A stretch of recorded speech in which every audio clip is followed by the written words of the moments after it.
Hello বন্ধুরা, সোমাস রান্নাঘরের আরও একটা নতুন ভিডিওতে তোমাদের সবাইকে স্বাগত। আজ তোমাদের সাথে ডিমের একটা সহজ রেসিপি শেয়ার করব। একদম সহজ পদ্ধতিতে তৈরি করব চিলি এগ।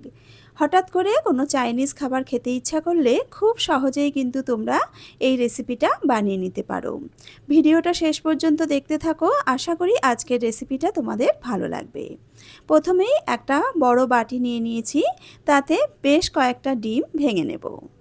হঠাৎ করে বাড়িতে যদি অতিথি এসে পড়ে, তাহলে কিন্তু খুব অল্প সময়ের মধ্যে এই রেসিপিটা আমরা চটজলদি তৈরি করে নিতে পারি। এটা খেতে কিন্তু দুর্দান্ত হয়। দেখো, আমি এখানে ডিমগুলো ভেঙে নিয়েছি। ডিমের মধ্যে দিয়ে দিলাম স্বাদমতো নুন, 1 চা চামচ গোলমরিচের গুঁড়ো, কাঁচা লঙ্কা কুচি, সামান্য একটু ধনেপাতা কুচি আর সামান্য একটু স্প্রিং অনিয়ন কুচি। এবার একটা ফকের সাহায্যে খুব ভালো করে ডিমগুলোকে ফেটিয়ে নেব। ডিম খুব সুন্দর করে ফেটানো হয়ে গেছে। এবার একটা কড়া গরম করে তাতে দিয়ে দিলাম 2 চা চামচ মতন সাদা তেল। তেলটা কড়ার গায়ে ভালো করে মাখিয়ে নেব।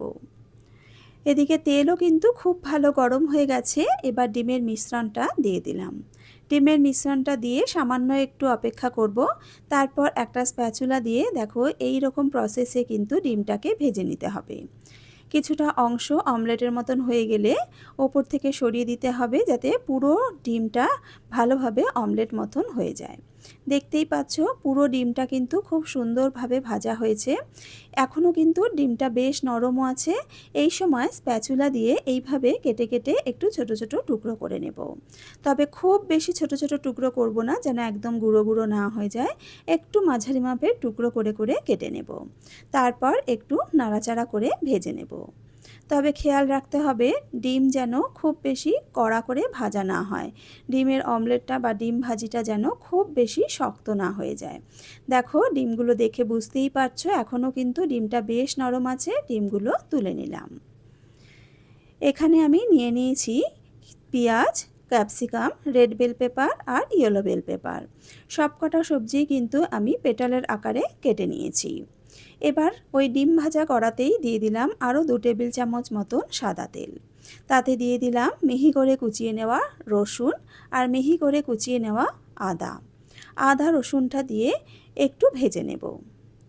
মিনিট 2 মতন আদা রসুনটাকে দেখো ভেজে নিয়েছি। এবার স্প্রিং অনিয়নের সাদা পার্টটা দিয়ে দিলাম আর দিয়ে দিলাম একটা মাঝারি সাইজের পেঁয়াজ কুচি।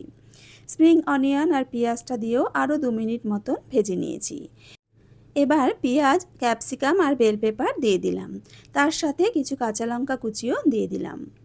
এবার খুব ভালো করে সবজিগুলোকে মিশিয়ে নেব। 2 থেকে 3 মিনিট সবজিগুলোকে একটু ভেজে নিয়েছি। এর মধ্যে দিয়ে দিলাম স্বাদমতো নুন আর 1 চা চামচ গোলমরিচের গুঁড়ো। গোলমরিচ আর নুন দিয়ে আবারও মিনিট খানেক নাড়াচাড়া করে ভেজে নেব। এবার একে একে সসগুলো দিয়ে দেব। প্রথমেই দিয়ে দিলাম হাফ কাপ টমেটো সস, 2 চামচ মতন দিয়ে দিলাম রেড চিলি সস আর 1 চামচ দিয়ে দেব গ্রিন চিলি সস। হাতের কাছে 2 রকম সস না থাকলে যে কোনো এক রকম সসও কিন্তু ব্যবহার করা যেতে পারে। দিয়ে দিলাম হাফ টেবিল চামচ ভিনিগার আর 1 টেবিল চামচ মতন ডার্ক সয়া সস। সমস্ত টেস্ট ব্যালেন্স করার জন্য দিয়ে দিলাম 1 চামচ চিনি। এবার সমস্ত সস দিয়ে সবজির সাথে খুব ভালো করে মিশিয়ে নেব। সবজির সাথে সস দিয়ে খুব ভালো করে মিশিয়ে নিয়েছি। এবার এতে হাফ কাপ মতন জল দিয়ে দেব। জল দিয়ে আবারও একবার ভালো করে মিশিয়ে নেব। মিনিট 2 সময় নিয়ে গ্রেভিটাকে ফুটিয়ে নেব। ততক্ষণে একটা মিশ্রণ তৈরি করে নেব। একটা বাটিতে নিয়ে নিয়েছি 1 চামচ কর্নফ্লাওয়ার, তাতে দিয়ে দিলাম সামান্য একটু জল। এবার কর্নফ্লাওয়ারটাকে ভালো করে জলের মধ্যে গুলে নেব। এবার এই কর্নফ্লাওয়ার গোলা জলটা দিয়ে দেব। কর্নফ্লাওয়ার গোলা জলটা দেওয়ার সাথে সাথেই দেখো গ্রেভিটা কিন্তু বেশ ঘন হয়ে গেছে, একদম থকথকে হয়ে গেছে। এবার ভেজে রাখা ডিমটা দিয়ে দেব।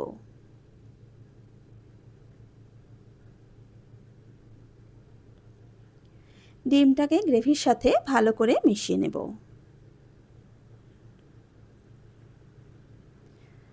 ডিম দিয়ে কিন্তু খুব বেশিক্ষণ নাড়াচাড়া করার দরকার নেই। মিনিট খানেক মতো নাড়াচাড়া করে নিয়েছি। এবার ওপর থেকে ধনেপাতা কুচি আর স্প্রিং অনিয়ন কুচি ছড়িয়ে দিলাম। আবারও একবার ভালো করে মিশিয়ে নেব। আমাদের চিলি এগ কিন্তু একদম রেডি। এবার নামিয়ে গরম গরম সার্ভ করে নেব। তৈরি হয়ে গেল খুব সহজ পদ্ধতিতে চিলি এগ। দেখতেই পেলে রান্না করাটা কতটা সহজ। দেখতে যতটা সহজ, খেতে কিন্তু তার থেকেও বেশি মজাদার। আশা করি আমার আজকের এই চিলি এগের রেসিপিটা তোমাদের ভালো লেগেছে। যদি ভালো লেগে থাকে বাড়িতে অবশ্যই কিন্তু একবার ট্রাই করো। খুব সহজে তৈরি হয়ে যায় আর খেতে কিন্তু অসাধারণ লাগে। ভিডিওটা ভালো লেগে থাকলে লাইক ও শেয়ার করে দিও।